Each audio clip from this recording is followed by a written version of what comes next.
2006 convention. She did a great job. We're very grateful that she's joining us here this morning. Thank you.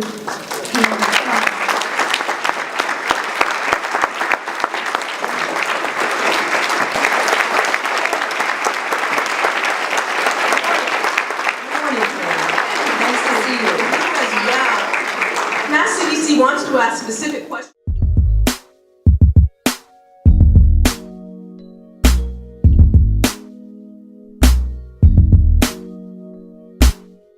This race to talk to mayors around Massachusetts as well as organizations like CDCs. And I remember at the end of March we had a great meeting with the terrific work that CDCs are doing in Massachusetts, and actually gave me some of the ideas that are consistent with what plans are when I am governor for smart growth, for investing in our cities and towns in ways that make sense for those communities, taking into account many of the goals that you have for affordable housing, for investments in transportation, for making sure that as we grow our neighborhoods and our cities, that we are doing it in a way that's respectful of the people that are there, but with an eye towards growth. And in a general way, what's important to me is making sure that we invest in early education and earn sick time for our workforce. Make sure that every kid has a chance to have a good education regardless of his or her zip code.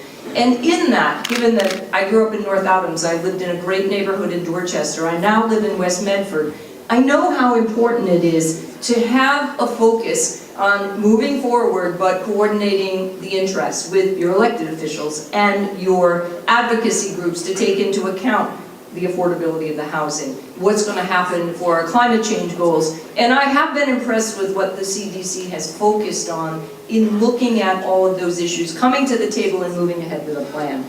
I also think that it is incredibly important now, from the work I've done in my own personal experience, that as governor I would make it a priority to reduce stigma around mental and behavioral health and make sure that we move forward in Massachusetts to provide good physical and mental health care for everybody who needs it. Thank you.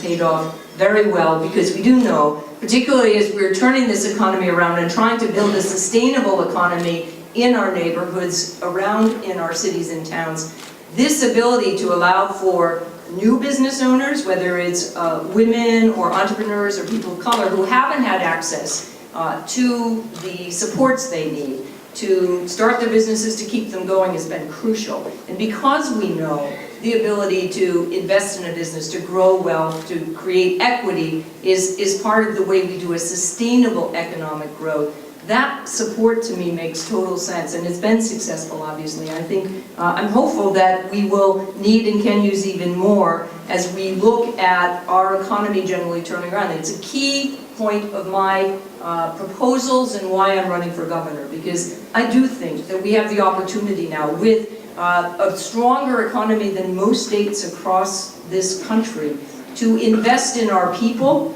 to invest in their opportunities to grow wealth by businesses, and particularly for people who haven't had access. It is also the way I think we can sustain in neighborhoods where we want to see change, but we want to make sure that people who are there aren't displaced. Whether it's in Boston or New Bedford or Lawrence or North Adams, where I grew up. And so it's been a good program. I think it has a terrific future, and I do think it's a key way that we continue growth, particularly in small businesses. One other thing I'd like to do, if we upgrade, and we need to upgrade the technology that we use ourselves in government, is provide one place in the state where a new business owner can go to see what he or she needs to do to get started. And then work with our cities and towns about regulations or permits so that it's easier to get started, and it's easier to stay up, and it's easier to keep going.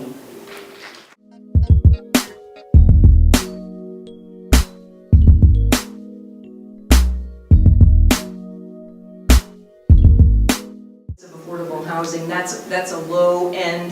We do have tools available. I'm probably the only candidate in the race who's actually worked on a 40B project. I did as a pro bono project when I was a starting lawyer to build a project in Sharon.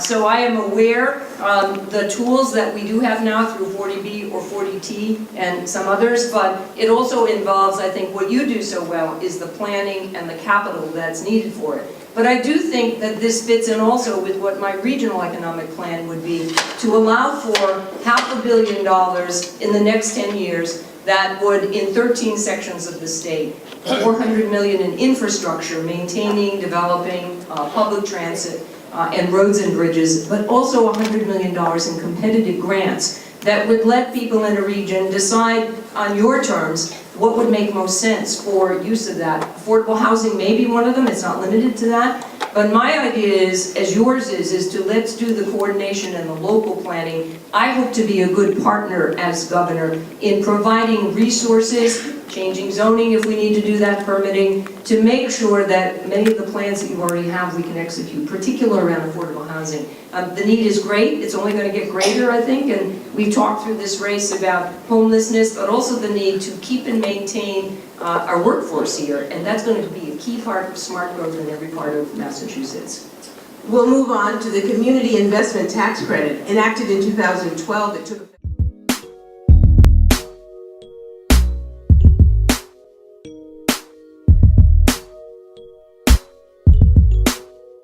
We've worked with some of the money we brought back and the mortgage suits we brought against Wall Street. Not only did we put a lot of that into making sure we could keep people in their homes, to modify loans so that people weren't foreclosed upon. We've also used some of those funds to make sure in all of our major cities we've helped bring back abandoned properties, looking at ways we can invest in homes that have been abandoned, deteriorated, but get them back on the market. And so I think we've got a huge opportunity with a tool like this, particularly with all the planning that the CDCs have done, to use that very, very effectively. And again, from the ground up with the planning and the sort of multidisciplinary approach you take to doing this, make sure we're doing it in a way that makes sense for those neighborhoods and those communities. It's absolutely emblematic of the way I would work as governor, to be a good partner to CDCs and to our cities and towns.